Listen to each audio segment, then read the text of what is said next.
সুপ্রিয় দর্শক, আসসালামু আলাইকুম। সচিবদের নির্দেশে পূর্ণাঙ্গ গেজেট প্রকাশ ও ৩টি সুখবর সহ ৮০% অবসরকালীন সুযোগ সুবিধা বৃদ্ধি। দ্বিতীয় মিটিংয়ে অর্থ মন্ত্রণালয়ের চূড়ান্ত অনুমোদন পাশ হয়েছে। এ বিষয়ে বিস্তারিত আলোচনা করার শুরুতে আপনারা যারা এখন পর্যন্ত আমাদের এই চ্যানেলের নতুন সদস্য আছেন, তারা পরবর্তী আপডেট পেতে চ্যানেলটি সাবস্ক্রাইব করে ভিডিওটি কন্টিনিউ করুন। অবশেষে সচিবদের নির্দেশে পূর্ণাঙ্গ গেজেট প্রকাশ সহ ৩টি সুখবর ঘোষণা করেছেন কর্তৃপক্ষ। পে কমিশনের চেয়ারম্যান জাকির আহমেদ খান ও অর্থ মন্ত্রণালয়ের অর্থ সচিব এর মাঝে একটি বৈঠক হয়। সেখানে সচিবরা বলেন, নবম জাতীয় বেতন স্কেল বাস্তবায়ন করতে এত বিলম্ব করা মোটেও যৌক্তিক সিদ্ধান্ত হতে পারে না।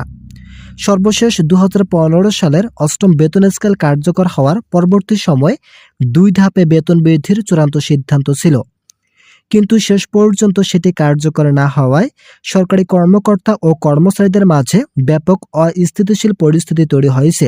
শেষ পর্যন্ত পে কমিশনের চেয়ারম্যান বলেন, বেতন বৃদ্ধির জন্য ইতিমধ্যেই প্রধানমন্ত্রী তারেক রহমান ও অর্থমন্ত্রী আমির খসরুর সঙ্গে একটি বৈঠক অনুষ্ঠিত হয়েছিল, যেখানে কর্মকর্তা ও কর্মচারীদের দীর্ঘদিনের সকল দাবি দাওয়া স্পষ্টভাবে তুলে ধরা হয়। তারেক রহমান বলেন, সচিবরা যেহেতু বেতন বৃদ্ধিতে দ্বিমত পোষণ করছে না, তাই আমাদের নতুনভাবে অগ্রগতি সাধিত করাই হবে অন্যতম লক্ষ্য। আমরা আর সময় বিলম্ব করতে চাই না, কেননা সকলেই বেতন বৃদ্ধির বিষয়টিকে সমর্থন জানিয়েছেন এবং গেজেট প্রকাশের চূড়ান্ত সিদ্ধান্তকে যৌক্তিকতার সঙ্গে তুলে ধরেছেন। তাই আমরা আগামী ঈদের আগেই সকল কিছু বাস্তবায়ন করার নতুন একটি সিদ্ধান্ত নিয়েছি, যেখানে থাকছে আংশিক বেতন স্কেল বাস্তবায়ন ও নতুন সুপারিশ।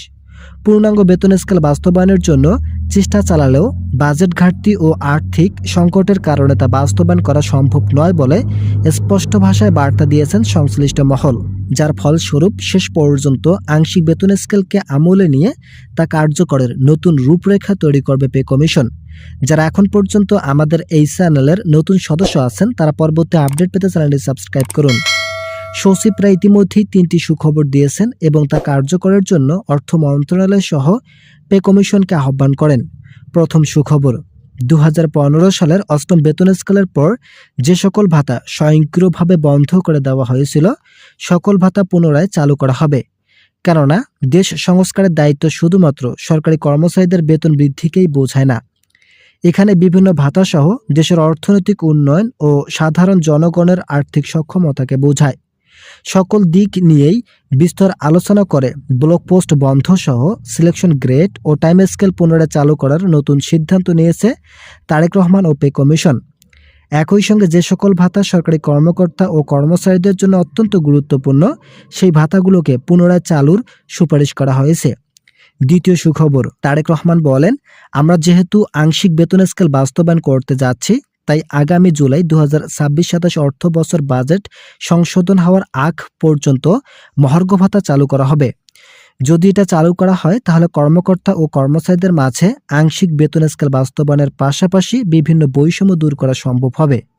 যারা কর্মকর্তা আছেন তাদের জন্য সর্বসাকুল্যে ৮,০০০ টাকা ও কর্মচারীদের জন্য ৪,০০০ টাকা নির্ধারণ করা হলে সমতাভিত্তিক আর্থিক টানাপোড়েন অবস্থা থেকে রেহাই পাওয়া সম্ভব। তৃতীয় সুখবর, উৎসব ভাতা আগে থেকেই সরকারি চাকরিজীবীদের জন্য শতভাগ পর্যন্ত বৃদ্ধির সুপারিশ ছিল, কিন্তু সেই বিষয়টিকে আরও কিছুদূর এগিয়ে নিয়ে যাওয়ার জন্য পে কমিশন ও অর্থ মন্ত্রণালয় ১৫০% পর্যন্ত বৃদ্ধির সুপারিশ করেন, যার ফলে এই বিষয়টি নিয়ে এখন পর্যন্ত নতুন কোনো অগ্রগতি না হলেও পে কমিশন ও অর্থ মন্ত্রণালয় বলেন, আমরা এটি নিয়ে কাজ করব। যেহেতু প্রধানমন্ত্রী তারেক রহমান নিজেই উৎসব ভাতা প্রসঙ্গে ইতিবাচক ধারণা দিয়েছেন, তাই আশা করা যাচ্ছে ১৫০% কার্যকরকে সমর্থন জানাবেন। আপনারা যারা এখন পর্যন্ত আমাদের এই চ্যানেলের নতুন সদস্য আছেন, তারা পরবর্তী আপডেট পেতে চ্যানেলটি সাবস্ক্রাইব করুন।